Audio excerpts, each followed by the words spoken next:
मेरा नाम शोएब आफ्ताब है। मैंने नीट 2020 का एग्ज़ाम दिया था। मेरा जो मार्क्स आ रहा है वो 720 है और इससे जो मेरा रैंक आया है वो AIR 1 है। नीट 2020 का जो पेपर था वो सिंपल था पिछले ईयर्स के कंपैरिजन में।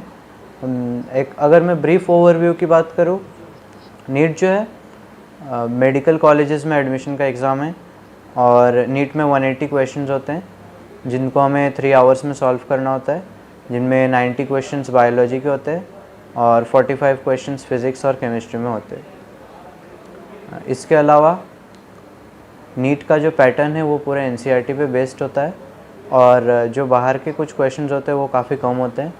अगर हम NCERT पढ़े तो उससे ज़्यादातर क्वेश्चंस हमारे सॉल्व हो जाएंगे। मेरे बारे में अगर मैं बोलूँ तो मैं 11th से सीरियस हुआ नीट प्रिपरेशन में।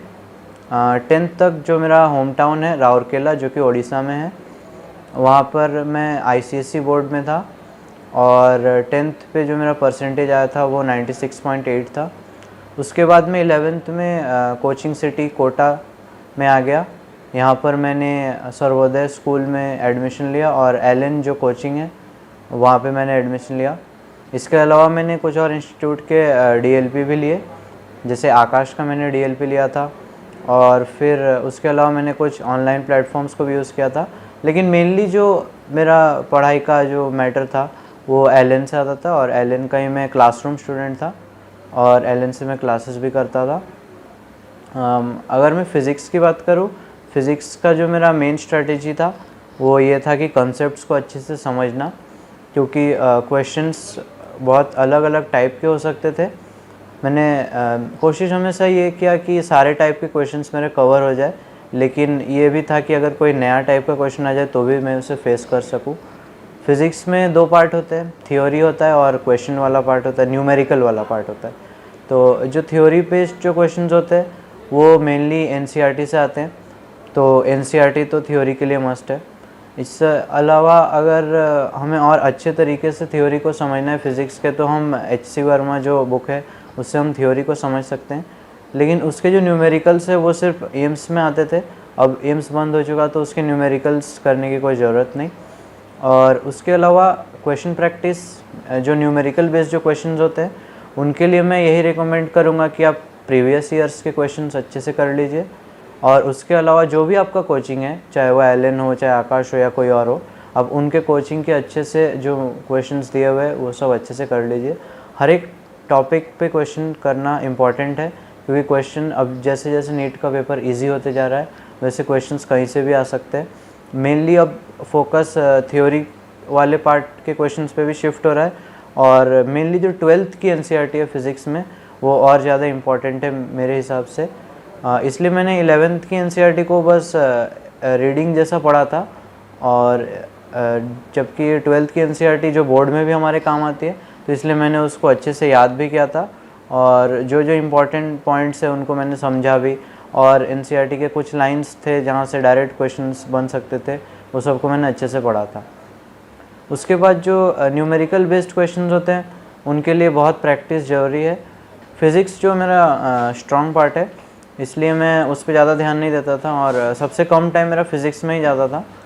और इसके अलावा LN में SRG जो ग्रुप है वहाँ पे एक्स्ट्रा फ़िज़िक्स के मटेरियल्स मिलते थे जो कि बहुत हाई लेवल के थे, जिससे मैं हम JEE मेंस या JEE एडवांस के क्वेश्चंस भी सॉल्व कर सके, उनको भी मैं कर लेता था।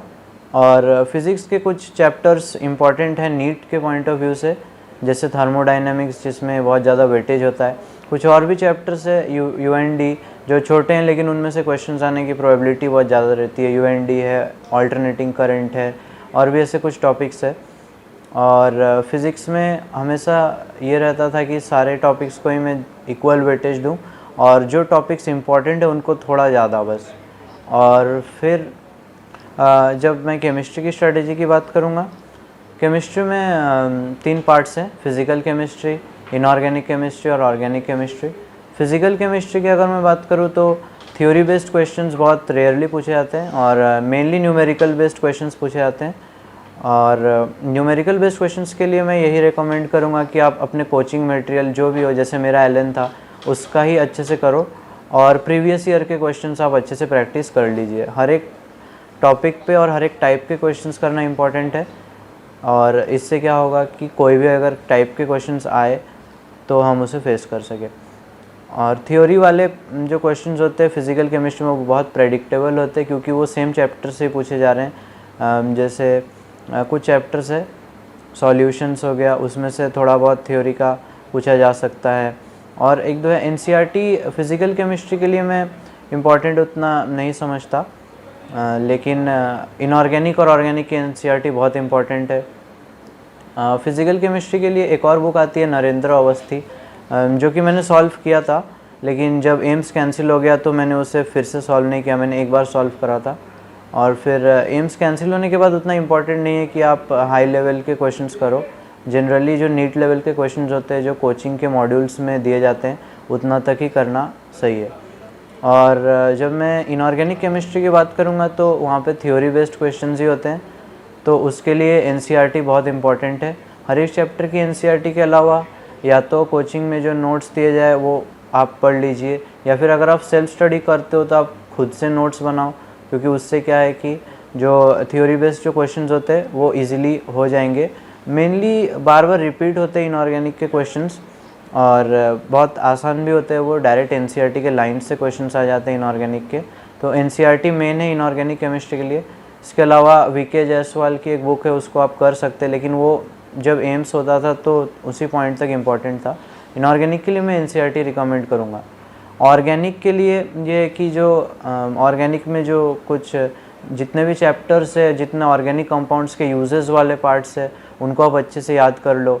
और फिर कुछ पार्ट्स है जैसे पेपर क्रोमेटोग्राफी वाला सेक्शन है, qualitative and quantitative analysis of compounds वो वाला सेक्शन है। फिर जितने कुछ थ्योरेटिकल चैप्टर्स भी ऑर्गेनिक में, जैसे कि एनवायरमेंटल केमिस्ट्री है, एनवायरमेंटल केमिस्ट्री के अलावा biomolecules, chemistry in everyday life, ये सब जो चैप्टर्स होते हैं ये सब चैप्टर्स थ्योरेटिकल है। पॉलीमर्स है, ये सबको हमें अच्छे से याद कर लेना है। इनफैक्ट आपको हर एक एनसीईआरटी की लाइन से याद हो तो और बेटर है, क्योंकि नीट में ऑलमोस्ट एनसीईआरटी की लाइन से ही पूछे जाते हैं क्वेश्चंस। और बाकी जो चैप्टर्स है जिनमें रिएक्शंस होते हैं उनमें रिएक्शंस की मैकेनिज़्म पता होना चाहिए, क्योंकि कहीं भी इंटरमीडिएट्स, उनके जो इंटरमीडिएट्स होते हैं वो इम्पॉर्टेंट है। मैकेनिज़्म याद हो ज़रूरी नहीं है, बस पता होना चाहिए। और जो नेम रिएक्शंस है उनको अच्छे से पढ़ना होता है। और ऑर्गेनिक में बस इतना ही। इसके अलावा एमएस चौहान बोल के एक बुक है, उसको भी आप कर सकते हैं, लेकिन वो उतना इम्पॉर्टेंट नहीं है। जब एम्स था वो ज़्यादा इम्पॉर्टेंट था वो करना। और फिर हम बायो पे आते हैं। बायोलॉजी जो है मेरा थोड़ा वीक था, तो इसलिए ज़्यादातर टाइम मेरा बायोलॉजी में ही जाता था। बायोलॉजी में थियोरेटिकल बेस्ड होते हैं सारे ही, न्यूमेरिकल कुछ होता नहीं है उसमें, तो इसलिए बायोलॉजी में हमें सारा याद करना पड़ेगा। और उस पर मैं मेनली एनसीईआरटी पे फोकस करता था। जब एम्स था तो मैंने कोचिंग के मॉड्यूल्स भी किए थे, और उसके अलावा जो जो टॉपिक्स मेरे वीक थे उस पर मैंने और कुछ भी बुक्स पढ़े, जैसे ट्रूमैन वगैरह। लेकिन ये तब तक ही था जब एम्स था। जैसे ही एम्स कैंसिल हुआ तब से मैंने ये सारे बंद किए, और फिर मैंने एनसीईआरटी पे फोकस किया। एनसीईआरटी की हर एक लाइन को अच्छे से याद करना ज़रूरी है। ऑलमोस्ट जो हर एक लाइन से अगर कोई क्वेश्चन एग्जैक्ट लाइन से पूछा जाए तो आपको एग्जैक्ट याद आना चाहिए कि हाँ इस लाइन पे ये लिखा था, क्योंकि उससे क्या होता है कि क्वेश्चन सही होने के चांसेस बहुत ज़्यादा हो जाते हैं।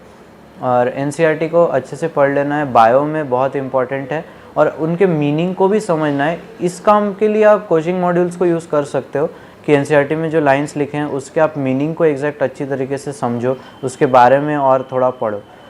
हम बहुत ज़्यादा डेविएट नहीं कर सकते, जैसे कि एम्स जब था तब तो हम बहुत ज़्यादा एक्स्ट्रा पढ़ सकते थे बायो के लिए, लेकिन बायो में जो दो सेक्शंस है, बॉटनी है और जूलॉजी, जनरली जूलॉजी से ही जो बाहर के क्वेश्चंस पूछे जाते हैं। बॉटनी वाले पार्ट से उतना बाहर के क्वेश्चंस नहीं पूछे जाते।